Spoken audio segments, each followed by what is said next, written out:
जय श्री राधे कृष्ण। आप सभी का आपके अपने YouTube channel VK Mishra present में स्वागत है।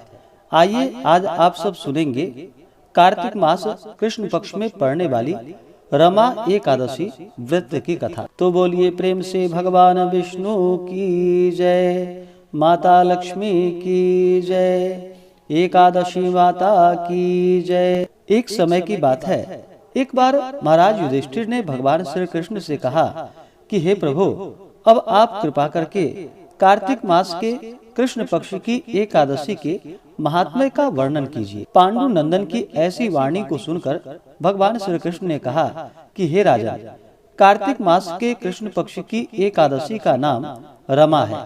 यह एकादशी अतुल एवं अक्षय फल को देने वाली है। इसका एक सुंदर और प्रत्यक्ष उपाख्यान मैं तुम्हें सुनाता हूँ, सो तुम ध्यान पूर्वक सुनो। प्राचीन काल में मुचुकुंद नाम का एक महान धर्मात्मा और प्रतापी राजा था। यम, कुबेर और इंद्र, वरुण आदि उसके मित्र थे। वह अपनी प्रजा का पालन न्याय और धर्म के साथ करता था। उसके राज्य में पशु पक्षी, कुत्ते बिल्ली, हाथी घोड़े तक व्रत करते थे। उसकी परम रूपवती कन्या थी जिसका नाम चंद्रभागा था। उसका ब्याह महाराज चंद्रसेन के लड़के के साथ हुआ था। दैव संयोग से एक बार वह एकादशी के समय में अपनी ससुराल आया। वह अत्यंत सुकुमार था, भूख को जरा भी बर्दाश्त नहीं कर सकता था। अस्तु चंद्रभागा सोचने लगी कि शोभन अत्यंत ही दुर्बल एवं उपवास के अयोग्य है, तो इसका क्या प्रबंध करना चाहिए। यही बात शोभन ने अपनी पत्नी से कही कि प्यारी, मैं तो भूखा रह नहीं सकता, फिर मेरे लिए क्या होगा।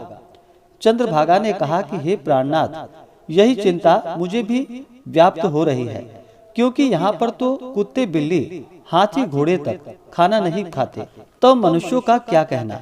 यदि आप भूखे रहने में असमर्थ हैं तो यहाँ से चले जाइए, नहीं तो उपवास निश्चय ही करना पड़ेगा।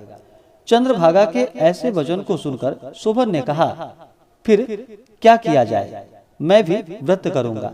इसी निश्चय के अनुसार शोभन को मजबूरन उपवास करना पड़ा। सूर्यास्त होते होते शोभन की दशा बिगड़ने लगी। रात भर अत्यंत कष्टपूर्वक तड़फड़ाता हुआ प्रातः सूर्योदय होने के पहले ही उसकी मृत्यु हो गई। अत्यंत शोक के साथ राजा ने उसका दाह संस्कार किया। बेचारी चंद्रभागा पिता के घर रहकर वैधव्य दुख भोगने लगी। इधर रमा एकादशी व्रत के प्रभाव से शोभन अपना शरीर त्याग कर मंदराचल पर्वत के शिखर पर एक अत्यंत सुंदर और विशाल नगर का अधिकारी हुआ। उसके रंग रूप में कुछ भी परिवर्तन नहीं हुआ। एक बार महाराज मुचुकुंद के राज्य का रहने वाला एक ब्राह्मण घूमता फिरता वहां जा पहुंचा और शोभन पर नजर पड़ते ही उसे पहचान गया। शोभन भी उसे पहचान गया और अपने स्वसुरपुर के निवासी जान उनका समुचित आदर सत्कार किया और अपने ससुर और पत्नी का समाचार पूछा। ब्राह्मण ने वहां का कुशल क्षेम बतलाकर शोभन से कहा कि आपको इस अवस्था में देखकर मैं बड़े चक्कर में हूँ, क्योंकि आपकी दाह क्रिया मेरे सामने की गई थी।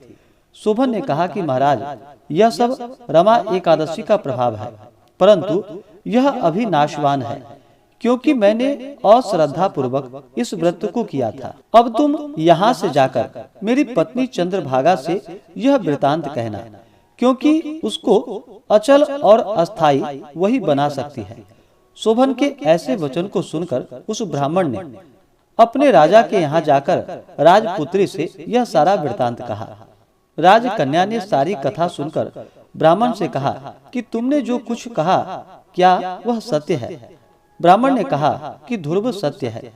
तब कन्या ने अपने माता पिता से सारा हाल कहकर उसने पति के दर्शन की आज्ञा चाही। तब उन्होंने प्रसन्नता पूर्वक आज्ञा दे दी। वह सोम शर्मा ब्राह्मण के साथ वहां गई।